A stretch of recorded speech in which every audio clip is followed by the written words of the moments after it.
today's vlog, magluluto ako ng ginisang pechay.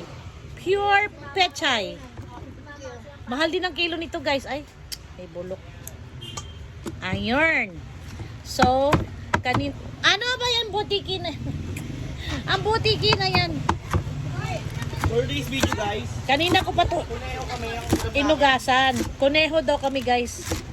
Kanina ko pa to hinugasan kasi pinatiktik ko ng gusto yung tubig kasi alam mo naman tong pechay kapag ay sek, ilabas mo yung isda ko, lulutuin ko ng Ano isda mo?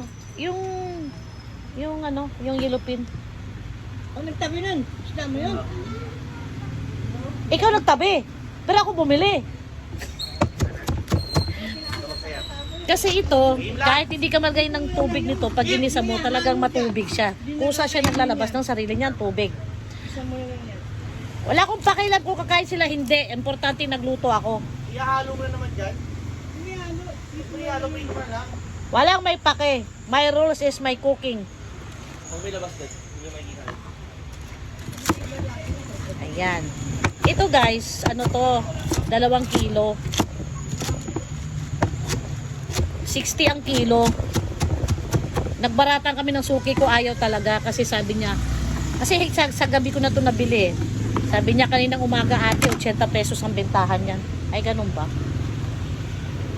So, hindi na ako nangulit. Sabi ko sige, 60. Ano naman? Ma. Huwag mo kalokan. Oo nga. Ba't hindi mo na nagluluto? So, wala pang 30 minutes luto na to. Diyos ko naman. Ay, Sabi kasi doon tanghali eh. kunin mo yun ano. Sa'yo eh. Huwag mo na ako samahan, son. Dami pang sinasabi. Ano ba? Ewan ko. Ha? So, may munyus lang daw yun. Alin? Kunin mo yung kalahating baboy doon na may boto. Ito, yun yung pangsahog ko dito. Alin? Yung Bakit? original, hindi.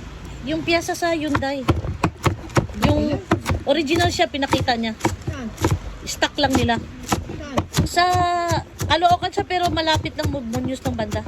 Munyos, Caloocan. Layo naman. Ay, tanungin mo nga si Munyos, Hero. Tanungin mo nga si Jason kasi sabi niya malapit bala Munyos lang. Munyos nga daw. Ayaw mo naman original. Pinakita kay Jason. Pati yung etiketa nandoon. Stock lang nila. Stock. Siguro matagal ng ano. Binabarat ko nga ng 4,000 eh. Ha? Binabarat ko ng 4,000 kasi 4,500 ang bigay, ayaw. Ayaw 3,900. Hindi ko tiwan ng 4,000 pero Sabi ni Jason eh. binigay 3,900, hindi ko alam. Yan na napuno. Kaya Hindi, pumayag naman sila na ibalik pag hindi ka siya.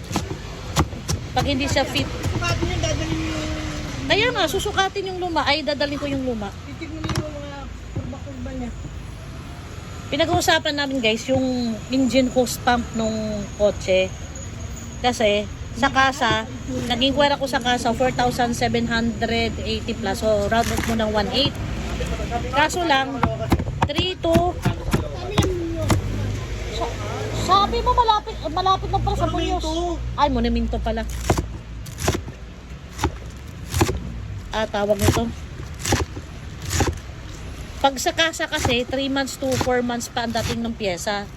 Kaya naghahanap-hanap kami, meron sa Caloocan, malapit sa Monumento, meron din sa Antipolo. Yung sa Antipolo, hindi ko alam kung magkano pa.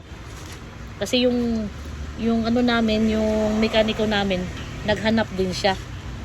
Kaya tignan ko kung saan ang mas mura basta original, doon yun ang kukunin ko. Yan.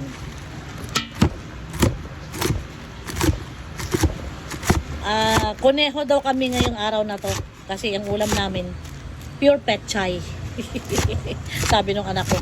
Sabi niya, kuneho tayo sa araw na to. Yeah, guys. Yan.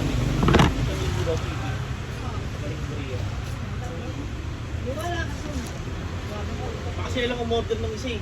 Ha? May nakita kasi ako 3,900. O Tapos biglang nung pagtanong ko sabi, ay sir, kakakuha lang po sa akin. Okay yun. Eh, 4,500 na kinuha ko. Kasi alam pala ko doon. sa kanan niya, kukunin niya. So guys, tapos ko na hiwain ang ating pechay. Nakahiwa na rin yung aking kasama sa bahay ng sibuyas bawang. So let's start cooking!